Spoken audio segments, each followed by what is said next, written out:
Lewis's room smelled very, very familiar. That part of him lived on.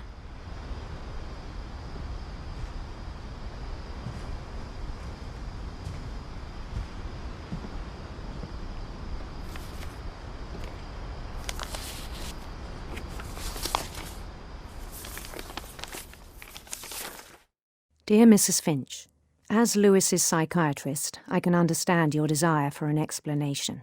As I see it, the trouble began in January, shortly after we convinced your son to seek treatment for substance abuse. Newly sober, I believe Lewis first noticed the monotony of his daily life.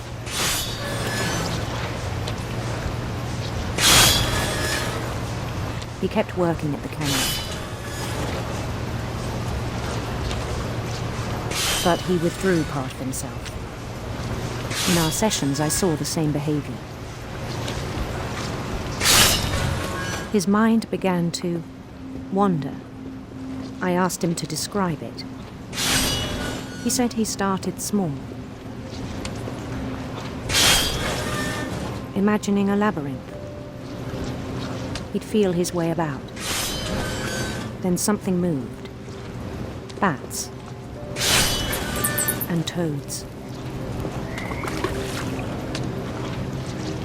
And things that have not names.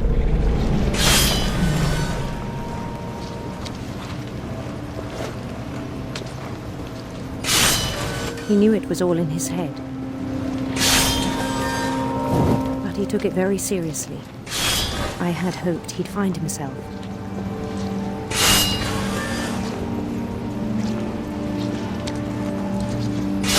But he found something more.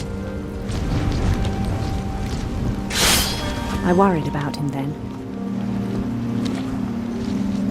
Daydreaming at the cannery. I spoke with his boss. But he said Lewis had become a model employee. Methodical, tireless, focused. Like a whole new Lewis.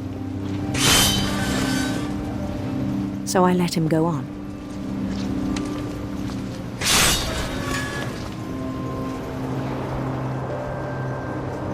I even encouraged him. It seemed very promising at first. He told me he'd made a new friend.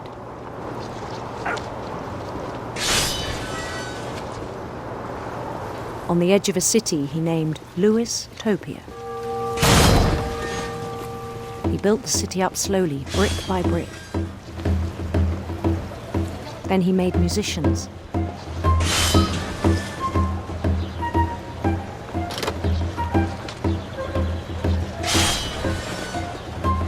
And songs for them to play. He talked about starting a band. And he was always humming something. Every day his imagination grew stronger.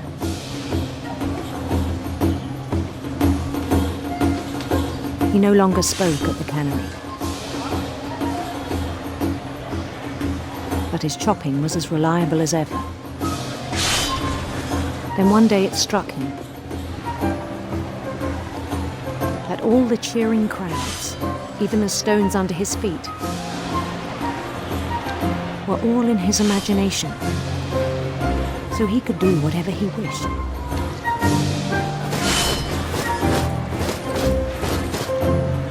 He held an election for mayor. And he won. They begged him to stay, but his mind was already wandering.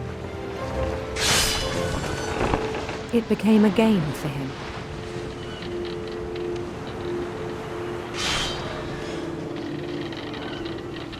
He'd conquer a city, then immediately push on. New Louisville. St. Louis. He started drifting away from our reality.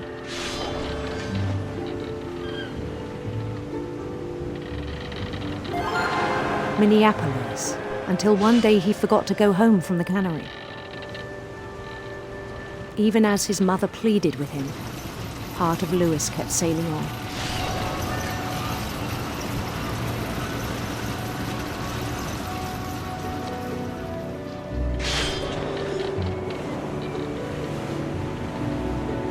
In Lewisburg, he heard rumors of a handsome queen.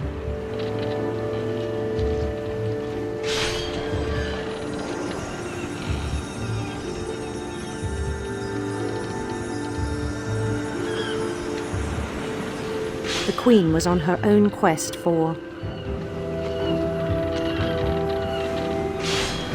sinister serpents.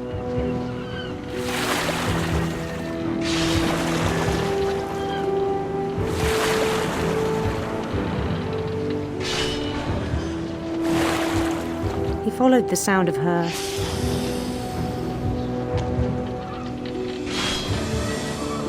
silver harp.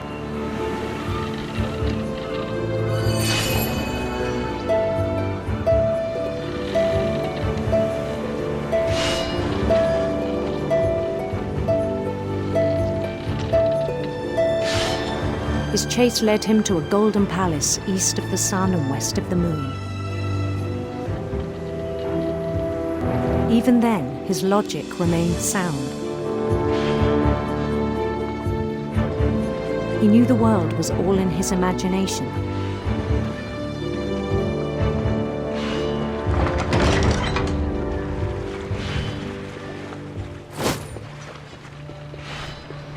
But he was so proud of having created it.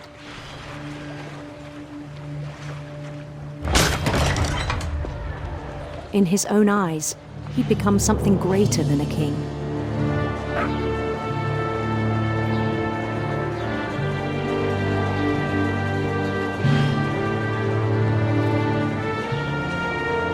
For someone who'd never known success in the real world, I think it was overwhelming. And then it struck him that the real Lewis was not the one chopping salmon, but the one climbing the steps of a golden palace.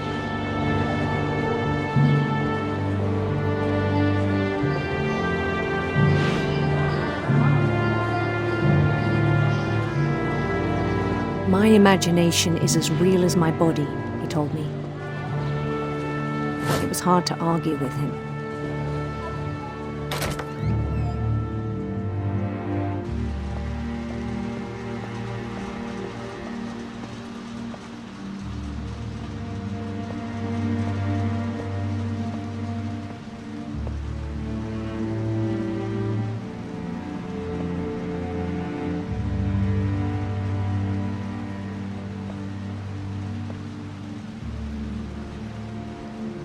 He began to forget the world we know.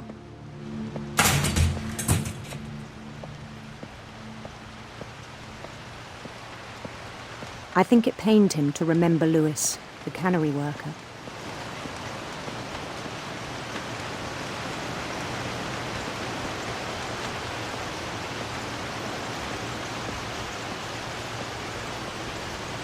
He began to despise the man with a royal contempt.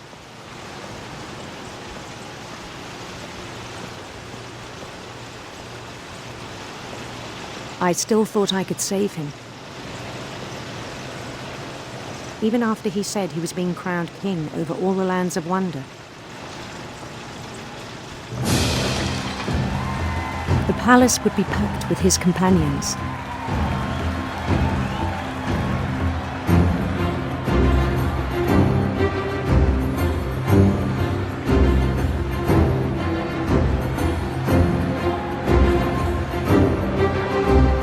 Including the wise Calico who'd insisted on advising him.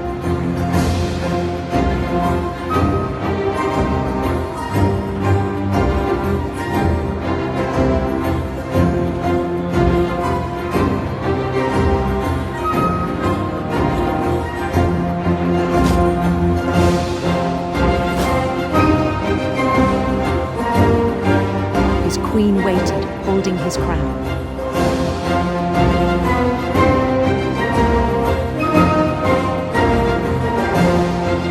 There's only one thing left to do.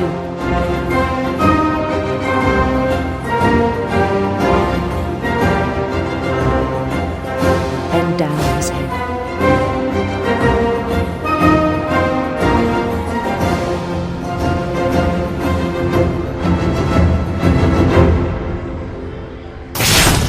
And the rest I think you know. Mrs. Finch, your son was a kind man who will be missed by all of us who knew him.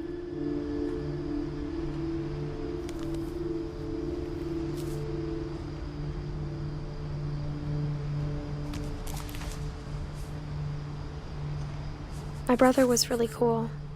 I wish you could have met him.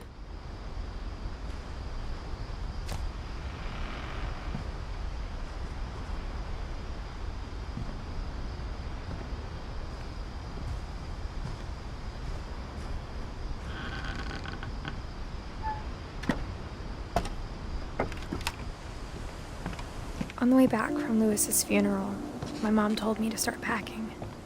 She waited until the day before we left to tell Edie. I'm not sure if she wanted to make it easier or harder.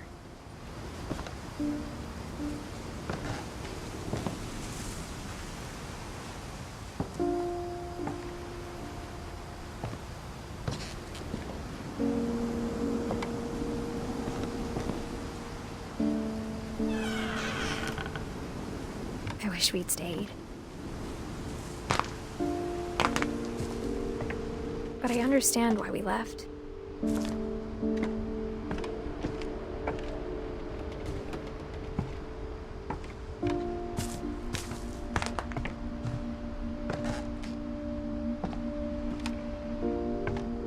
What happened that night had been coming for a long time.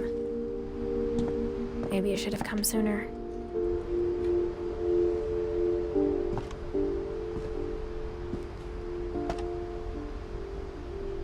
But it had to end one way or another. All that's left now is to tell you about that last night.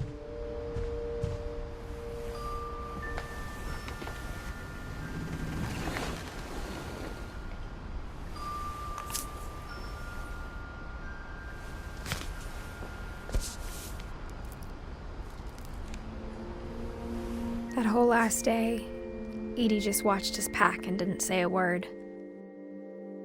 Until supper, when she raised her glass and said, "To our final night together, and all our final nights apart." Grandma, you know what I said about alcohol. Some of your medications are very Edith, specific. I left a present for you in the hallway. Why don't you go open it? The grown-ups have to argue now. I'm sorry, you're right. We're all leaving tomorrow. Let's just enjoy our last... I'm not leaving. Edith, you're excused.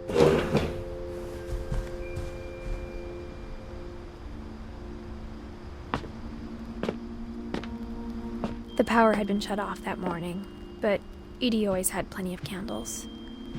When my mom sealed the library, I don't think she knew about the other entrance. Or that Edie had a key to it.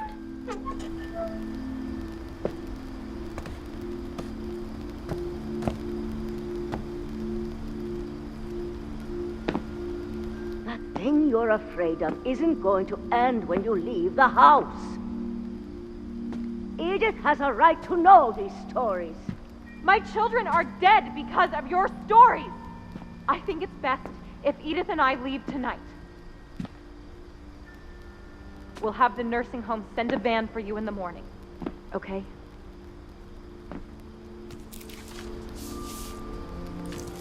Dear Edith, there's so many stories I wish I could tell you, but there's only time for one.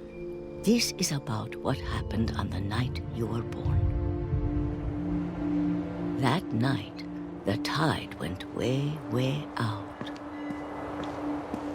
It was the first and last time I ever saw the old house aground. There'd been an earthquake out in the middle of the ocean. They called it the lowest tide in 1,000 years. God, it smelled awful. You know, I've seen that house every day of my life.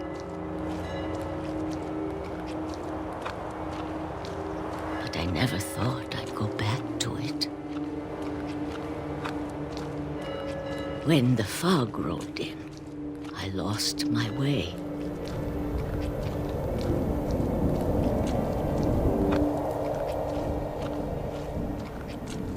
I got turned around.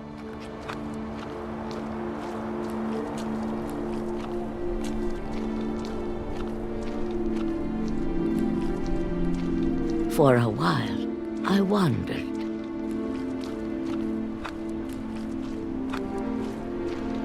I started seeing things.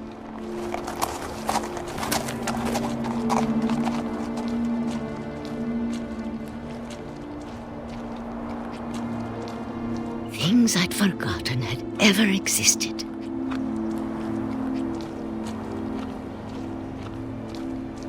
But when I saw them, they felt like old friends. That night, a lot of things came back to me. Or maybe I came back to them.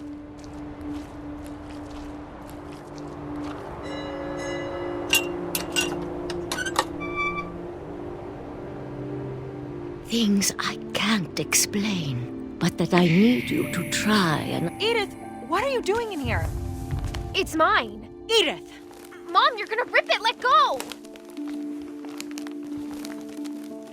I kicked and screamed, but Mom dragged me to the car. I never saw Great-Grandma Edie again. The next morning, the van came to pick her up, but she was already gone. After that, we moved around a lot.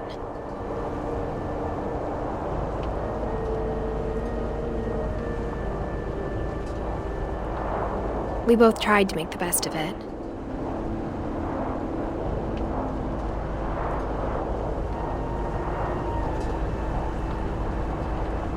A few years went by.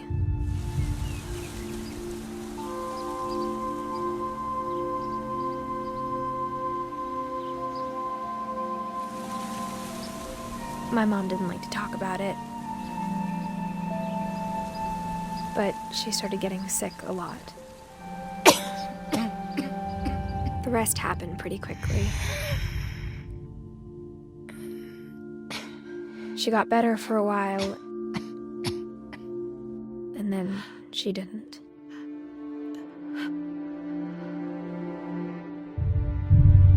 And then I was alone. The last Finch left alive.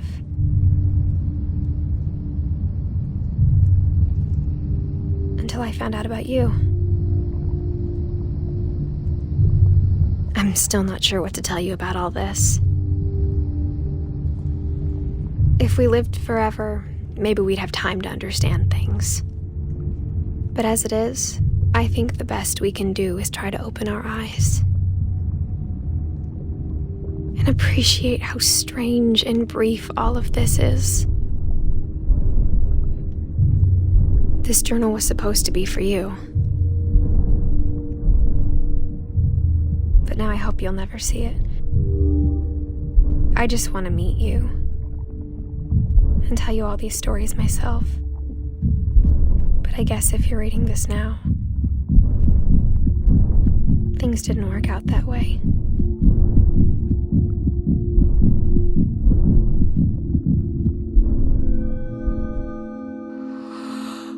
This is where your story begins. I'm sorry I won't be there to see it. It's a lot to ask, but I don't want you to be sad that I'm gone. I want you to be amazed that any of us ever had a chance to be here at all. Good luck.